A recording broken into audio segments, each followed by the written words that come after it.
This Week in the Boardroom, brought to you by corporate board member and host NYSE Euronext, along with governance knowledge partner Paul Weiss and contributing partners National Investor Relations Institute and the Society of Corporate Secretaries and Governance Professionals.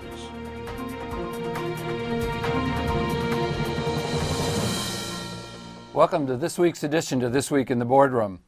I'm TK Kerstetter with Corporate Board Member, and it's my pleasure to welcome everybody back. And we're going to be talking about a topic that we actually have dealt with on numerous shows, and that's going to be risk oversight in the boardroom.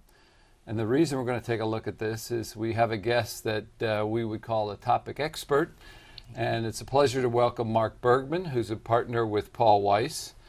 And Mark, the reason we've sort of focused on oversight in the boardroom is we just finished a large conference on that.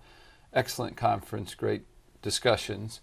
But you have the benefit of sort of counseling companies in oversight and compliance with companies all over the world. So it gives you a broader perspective than maybe what we've had. And it's such an important topic that when we had this opportunity, we wanted to have you on the show. So my first question is, what should directors be focused on with respect to risk and oversight from your perspective? Thank you, TK. It's important to remember that this really is a global topic, and although directors in different countries will be focusing on perhaps particular issues or responding to particular legal frameworks, by and large, these issues do cut across the globe.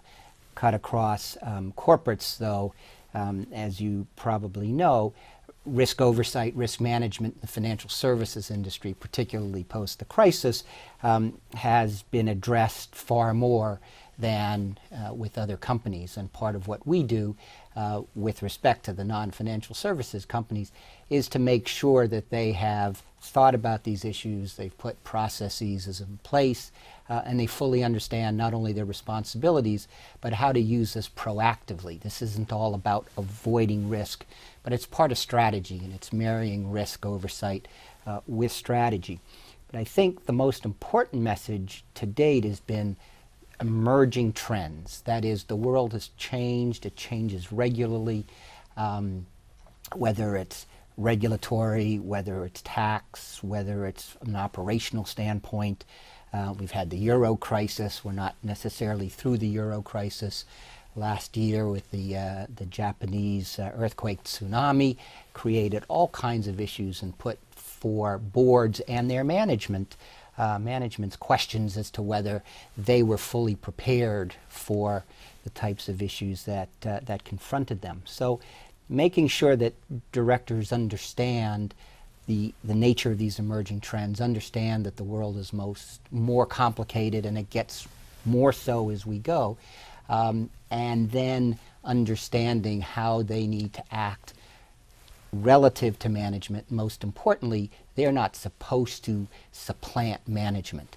Their oversight function is very different from the risk management aspect, and as we'll discuss, it really is about the dialogue, the quality of the dialogue with management so that the board can pursue what it needs to. Noses in, fingers out? Is that the expression that the... Not necessarily the world over, but certainly having an oversight function that allows management, again, to do what it needs to do and to run the business. But the other issue, or the related issue, is that directors don't have a whole lot of time. We try to, and we advise companies to make sure that they've got the right people on boards and they have right people on committees, and that the directors are prepared to invest the time and to do what's necessary in each of their functions. And risk oversight, remember, is only one of various functions that directors need to focus on. But it is a time-consuming aspect of all of this, and yet management does have to run its business. Well, from your perspective, when you look at countries across the globe and even here domestically, should boards be rethinking the idea of a risk management committee? Because obviously in the financial services we saw that, but we didn't see a lot of it happening outside of financial services. But do you think with the data security and social media and all the new things that are piling on top of the old things, what's your thinking on a risk committee? I'll come back to the two that you hit, because social media and the cyber threats are really this year's risk issues. But going back to the committee point, you're absolutely right, TK, that prior to the crisis, financial services companies by and large had risk committees, where they called it risk committees or other things. Post the crisis, tremendous focus on the need for financial services to reconfigure, refocus on risk and risk-related issues, and we still have evolving legislation and regulatory responses to the crisis that are yet to be fully in place. But in the non-financial sector, by and large, companies haven't, with a few exceptions. But you are beginning to see certainly more companies thinking about the issue, and some that are setting up risk committees or finance and risk committees. But the other thing to keep in mind is that you've got a range of companies who have in industrial sectors, whether it's pharma, whether it's tech, that have their own issues, and they may well have a committee that's dedicated to focusing on not only the strategic aspects of the business from a risk perspective, but all of the other issues that flow into that. So the question really comes down to, where do you locate this function? Do you locate it in the audit committee? And I think historically the default would have been the audit committee.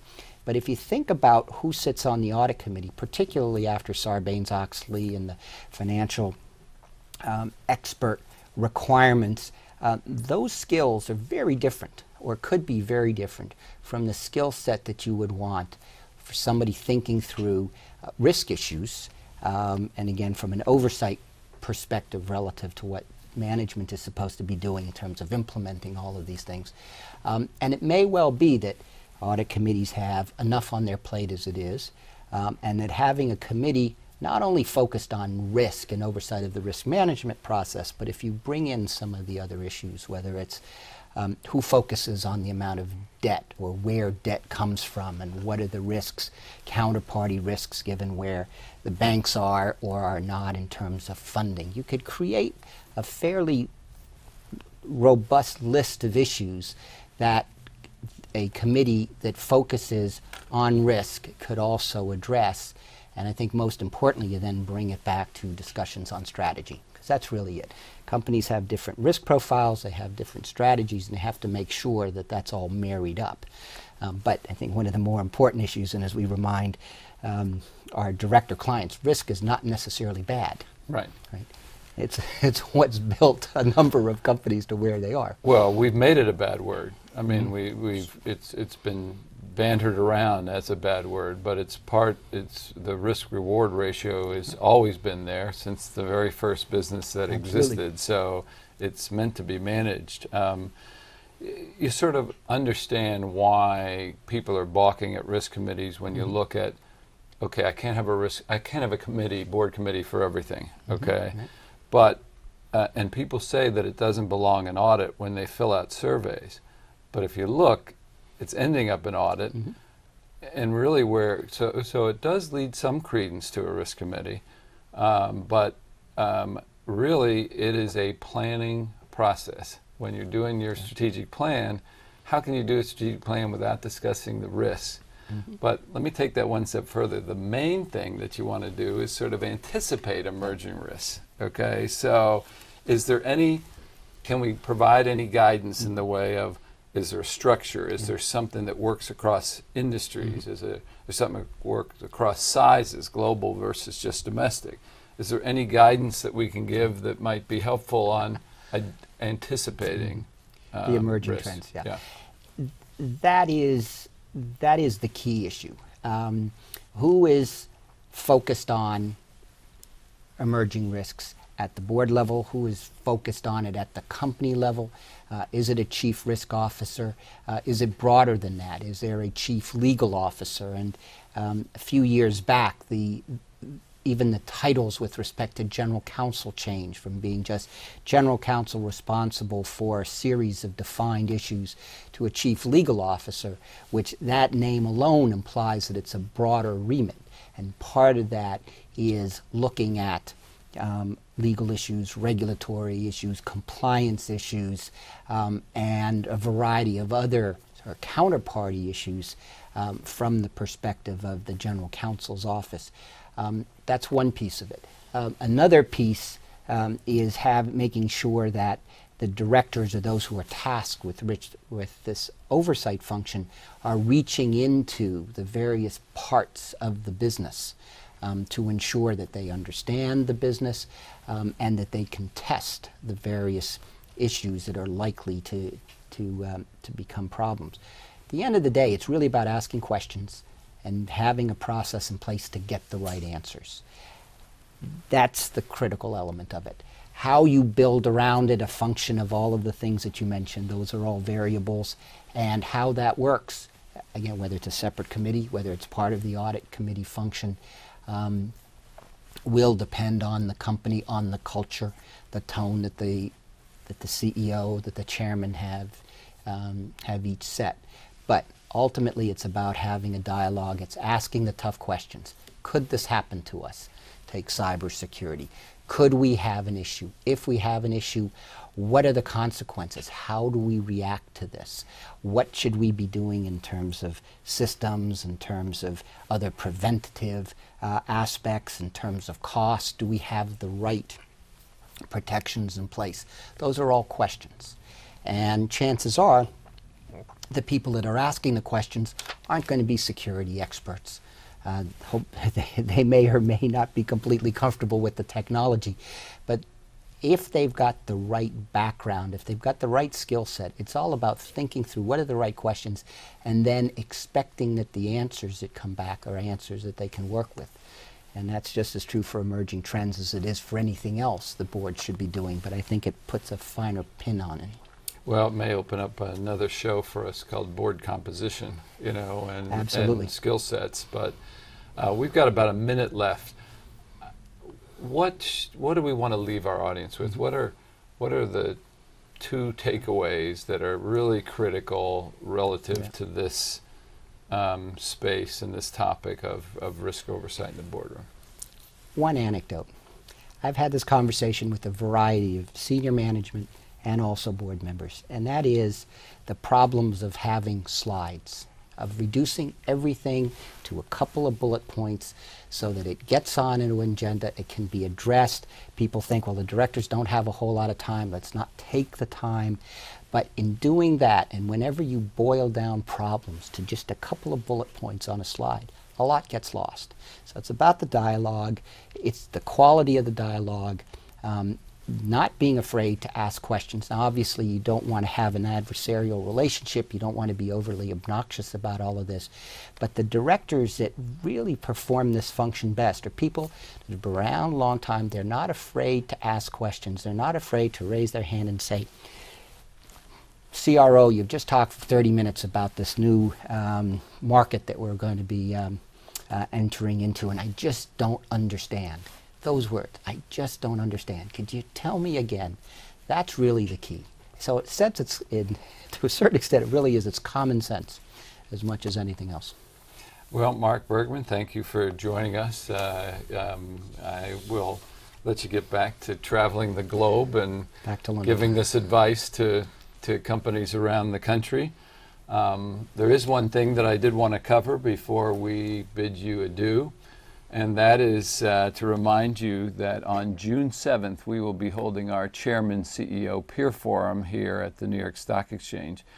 It is an excellent opportunity if you are a lead director, a chairman, or a CEO.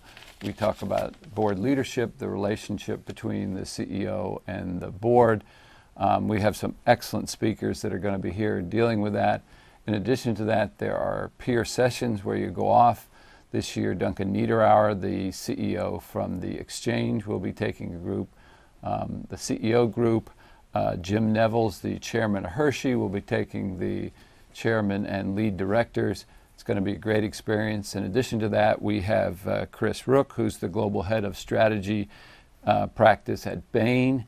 He's going to be talking about the book that he co-authored, which is the Great Repeatable Model Study, talking about how the general principles that a board should follow to make sure that they have, are fostering sustainable growth. A fascinating session, so we hope that you'll give some consideration to that, again, if you're a CEO, chair, or lead director. And with that, that concludes this week's edition, and we hope you enjoyed the show, and we'll look forward to having you back next week, where we'll take a look at another key topic that'll make you a better director and a better committee member. Thanks for joining us.